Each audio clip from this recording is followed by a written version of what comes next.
It's Penny and the professor. Here's Penny. Hi, kindergartners. It's deep dive time. Okay, Penny, now I'm really confused because every time it's deep dive time, you're always wearing a swimsuit and now you're wearing your cheerleading costume still. What's happening?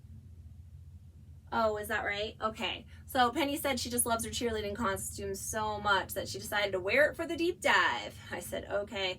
Yeah, I'm not going to mess with her wardrobe issues.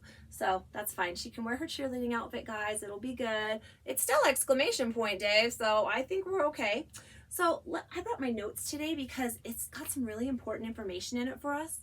Do you guys remember Cassie's question that we had at the beginning of all of this that said, what's happening? Right? Do you guys remember that sign? What's happening in My Five Senses by Aliki? Well, Cassie's question, we answered it, right? But I'm thinking, how did we answer it? What did we do? What did we look at to answer that question? Who remembers? Anybody? Penny, do you remember? That's right. We looked for text evidence, you guys. And text evidence is super important, right?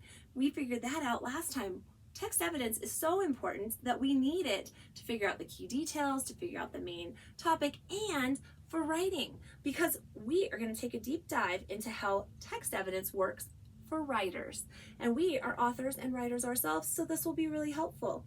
First, we need to think about the text, right? And remember our steps. Step number 1, writers start with a question. Step number 2, they're going to go back and reread in the text to find some text evidence. Step number 3 is finding that text evidence that they're really going to need to answer the question. And then they're going to use that text evidence to write an answer to the prompt or to the question and to answer everybody's question. So we're going to start with a question today. And our question is, what sense is the boy using? What sense is the boy using? And we're going to specifically, that's a big word, specifically look at page 14 and 15 in our book. So I'm going to open it up to page 14 and 15, and I want to read this page. And I want to know, what sense is the boy using? You don't even have to read the page to know. If you don't know how to read yet, just look at the pictures. Like, what is he doing on this page? Is he tasting his baby sister? No. Is he hearing the sun? No. Is he smelling? I don't know. If the baby has a dirty diaper, he might be smelling something.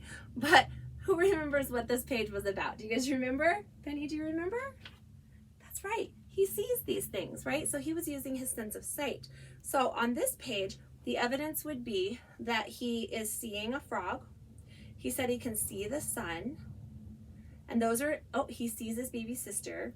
And those are all examples of text evidence that shows that he can see these things. If he goes outside, he can see the sun. He can see a frog in the lake near wherever he's at, right? He could see his baby sister probably crawling around the room.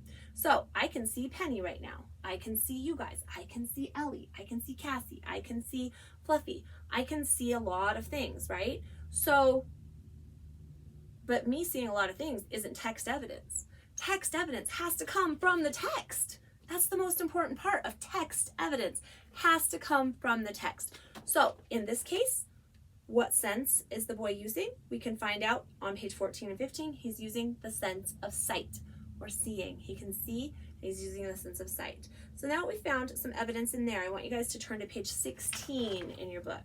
So this page has a fire engine, a bird, a drum. It's got some pictures. It's got some words on it. And I want you to think about, what sense is the boy using on page 16? What do you guys think? That's right, Penny. I heard that one. So Penny said she hears a drum. He hears a drum banging on a drum. So that would be good text evidence, right? There's a drum right there. He uses the drum. Bam. Perfect. How about the fire engine? It's going down the street fast and it has sirens on. You can hear it. And there's a bird with its mouth open, probably making a lot of squawking noise, right? He can hear the bird. So he's hearing. He's using his sense of hearing. He's hearing all of these things. So you guys see how we pulled I can hear cars going by right now while I'm making a video. Sometimes when I make these videos, you guys, an airplane flies over or a helicopter, and on your video it's like da da da da da da da da, and you can hear that, right? Or you can hear a motorcycle go by, or you can hear people outside talking. The video camera is right by a window, so I can hear a lot of things, but that's not text evidence. That's just me hearing things, okay? The text evidence came from the text, came from right here to show what the boy is doing and what sense he is using. So today for your assignment, I would like you to either turn to page 17, 18, or 19. So any of these pages, 18, 19, 17. So basically 17, 18, or 19. So you've got 17 is about cookies and pine trees and soap. Then 18 is about salad and spaghetti and milk. 19 looks like it has some water and a kitten and a balloon. I want you to look at one of these pages, pick which one you want, and tell me in the discussion, what sense is the boy using on the page you chose? And tell me how you know. Show me your text evidence that says this boy is whatever. Smelling, hearing, seeing, tasting, or touching. Use text evidence to show me on your page which sense he is using. Can't wait to hear what you find out in the discussion. Have an amazing day. Bye, guys.